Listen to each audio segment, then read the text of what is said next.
છે 30 થી 40 કિલોમીટરની ઝડપે આજે પવન ફૂંકાઈ શકે છે। આવતીકાલે 3 જિલ્લામાં ભારેથી ભારે વરસાદની આગાહી છે, જેમાં ભરૂચ, સુરત અને ભાવનગરનો સમાવેશ થાય છે। કાલે 6 જિલ્લામાં ભારે વરસાદની આગાહી છે, જેની અંદર છોટાઉદેપુર, નર્મદા, નવસારી, વલસાડ, દમણ, દાદરાનગર હવેલી ઉપરાંત સૌરાષ્ટ્રમાં અમરેલી, બોટાદમાં પણ ભારે વરસાદ થઈ શકે છે। 24મી જૂન બાદ રાજ્યમાં વરસાદની ગતિ વધશે। આવતા દિવસોમાં ચોમાસું આગળ વધે તેવી શક્યતાઓ વ્યક્ત કરાઈ છે।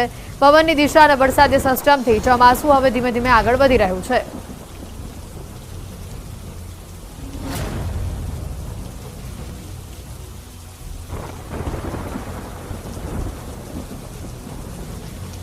મેપના માધ્યમથી આપને સમજાવવાનો પ્રયત્ન કરીએ ક્યાં કેવા વરસાદની આગાહી છે। ખાસ કરીને વાત કરીએ ભારેથી અતિ ભારે વરસાદની આગાહી જે આજે આપવામાં આવી છે। જેટલો પણ ઓરેન્જ ભાગ જોઈ રહ્યા છો તમે, સૌરાષ્ટ્રમાં ભાવનગર અને ગીર સોમનાથ કે જ્યાં આજે ભારે વરસાદની આગાહી છે, અને સાથે નવસારી, ડાંગ અને વલસાડ, આ તમામ જે 5 જિલ્લાઓ આપ જોઈ રહ્યા છો જ્યાં ભારેથી અતિ ભારે વરસાદ આજે આપણને જોવા મળી શકે છે।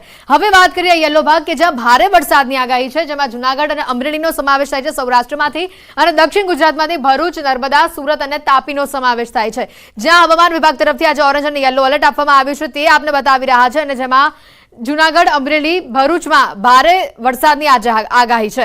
સાથે આવતીકાલની પણ વાત કરી લઈએ। આવતીકાલે ખાસ કરીને ભારેથી ભારે વરસાદ ક્યાં જોવા મળશે, આજે ઓરેન્જ ભાગ જોઈ રહ્યા છો કે જ્યાં ભારેથી અતિ ભારે વરસાદની આગાહી છે આવતીકાલે, જેમાં ભાવનગર, ભરૂચ અને સુરતનો સમાવેશ થાય છે। આ 3 જિલ્લામાં ભારેથી અતિ ભારે આવતીકાલે વરસાદ આપણને જોવા મળી શકે છે।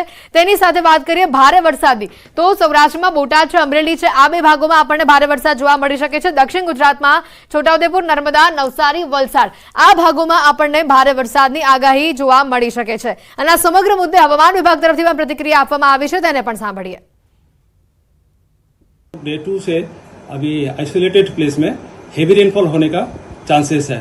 जैसा गुजरात रीजन में डे 1 में आपका नवसारी, डांग, दमन, दादरा नगर हवेली एंड जो सौराष्ट्र कच्छ में आपका गिर सोमनाथ में very to very heavy rainfall होने का चांसेस है। तो डे 2 से अभी आइसोलेटेड प्लेस में हेवी હવે ગુજરાતમાં વરસાદ ભૂક્કા બોલાવશે। હવામાન નિષ્ણાંત અંબાલાલ પટેલની મોટી આગાહી સામે આવી છે। રાજ્યમાં 3 દિવસ ભારેથી અતિ ભારે વરસાદની વકી તેમણે કહી છે। દક્ષિણ ગુજરાતમાં 6 થી લઈને 8 ઇંચ સુધીનો વરસાદ થઈ શકે છે। સુરત સહિતના ભાગોમાં 4 થી 5 ઇંચ વરસાદ જોવા મળી શકે છે।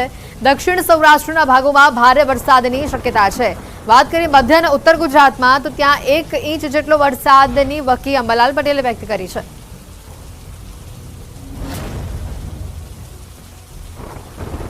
ગુજરાતમાં ચોમાસું મંદગતિનું થયું હતું, હવે વિદર્ભમાંથી થોડુંક આગળ વધ્યું છે, પરંતુ આ ચોમાસું જે છે એ હાલમાં આગામી 3 દિવસમાં દક્ષિણ ગુજરાતના ભાગોમાં લગભગ આહવાડક વરસાદ, વ્યારા વગેરે ભાગોમાં 6 થી 8 ઇંચ જેવો વરસાદ થવાની શક્યતા રહેશે।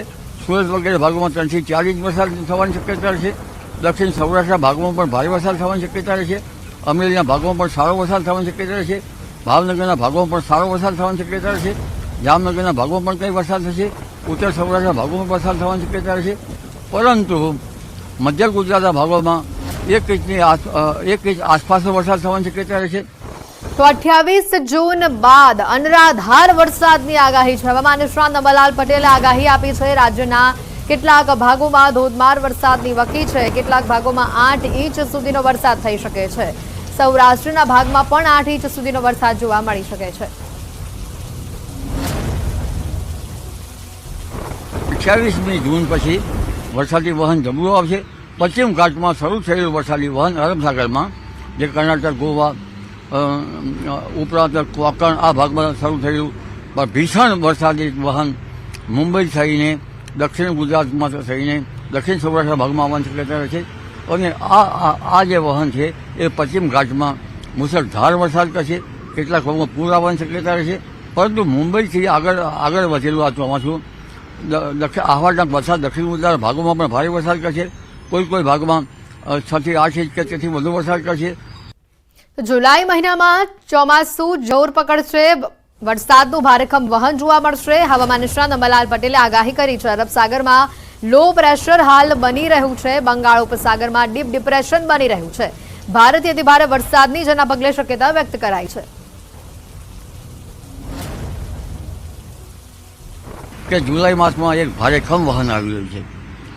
અરબ સાગરમાં બનતા લો પ્રેશરો, ડિપ્રેશનો અને બંગાળ સાગરમાં બનતા ડિપ્રેશનો અને લો પ્રેશરો અને મધ્યમાં બનતા લો પ્રેશરો, આ બંનેના કારણે વિશાખાપટ્ટનમથી જતું એક વહન અને અરબ સાગરમાંથી વહન, આ બંને વહનો એકબીજામાં ભળી જતા જબરજસ્ત વરસાદ થશે. જૂનાગઢના વિસાવદરમાં મોડી સાંજે ધોધમાર વરસાદ વરસ્યો. વેકરિયા લાલપુર ગામમાં મોડી સાંજે વરસાદનું જે રીતનું આગમન થયું. સારા વરસાદથી ખેડૂતોમાં ભારે ખુશીનો માહોલ જોવા મળ્યો.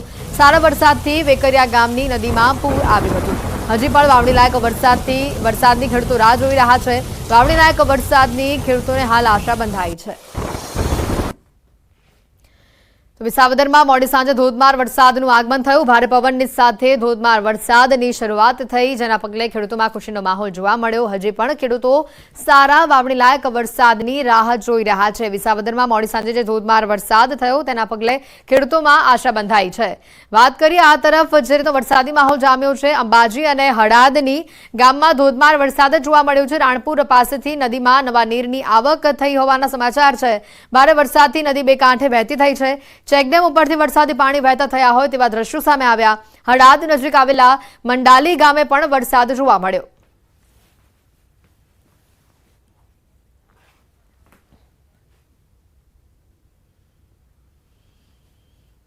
વાત કરીએ અન્ય સમાચારોની તો જે રીતનો માહોલ જોવા મળી રહ્યો છે, સુરતમાં અકસ્માત કર્યા બાદ કાર ચાલકે બુલેટને 3 કિલોમીટર સુધી ખસેડ્યું હતું. કડોદરા નજીક કારે બુલેટને અડફેટે લેતા બાઇક ચાલક રોડ ઉપર પટકાયો હતો. કારના બોનેટ પર બુલેટ ફસાતા કાર ચાલક પડવાના ડરથી તે ભાગ્યો હતો. કડોદરા 4 રસ્તા ક્રોસ કરી કામરેજ તાલુકાના ઉભેડ સુધી આ બુલેટને ઢસડી ગયો હતો. બુલેટને કારથી ઢસડીને લઈ જતો આ વિડીયો પણ હાલ સોશિયલ મીડિયા પર વાયરલ થઈ રહ્યો છે. અકસ્માતમાં બુલેટ ચાલકને સામાન્ય ઈજા પહોંચી હોવાની પણ માહિતી છે. કાર ચાલક સામે લોકોમાં ભારે રોષ પણ જોવા મળી રહ્યો છે. ઘટનાના જે દ્રશ્યો સામે આવ્યા છે જેમાં જોઈ શકાય છે કાર ચાલક જે બાઇકને ટક્કર મારી હતી તે બાઇકને ઘણા મીટરો સુધી તે ઢસડીને આ પ્રકારે લઈ જઈ રહ્યો છે. જોકે માર પડવાના ડરથી તે ત્યાંથી ભાગી છૂટ્યો હતો.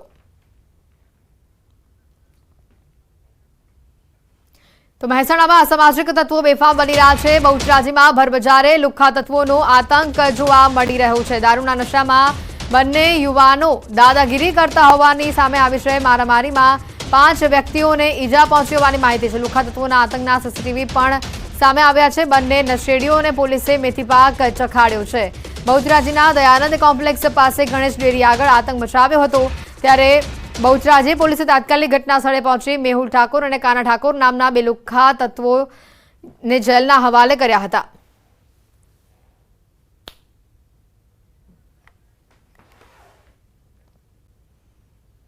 મહેસાણાથી વધુ સમાચાર આવી રહ્યા છે. વિદ્યાર્થી પર હુમલાને લઈને સમાચાર આવી રહ્યા છે. આખજ ગામના બસ સ્ટેશન નજીકની આ ઘટના છે.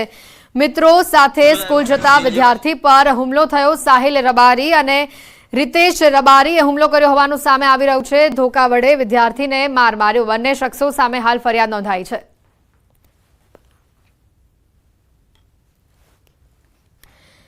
સાહિલ રબારી ધોકા વડે વિદ્યાર્થીને માર માર્યો હોવાની માહિતી છે. મહેસાણાથી ઘટનાના દ્રશ્યો સામે આવે જે રીતે માર મારવામાં આવ્યો હતો તેના સીસીટીવી પણ સામે આવ્યા છે. બંને શખ્સો સામે હાલ ફરિયાદ નોંધાઈ હોવાની માહિતી છે. વિદ્યાર્થી પર હુમલાની આ ઘટના कैद थई छे. सीसीटीवी में आखज गामना बस स्टेशन नजीकनी आ घटना होवानुं सामे आव्युं छे.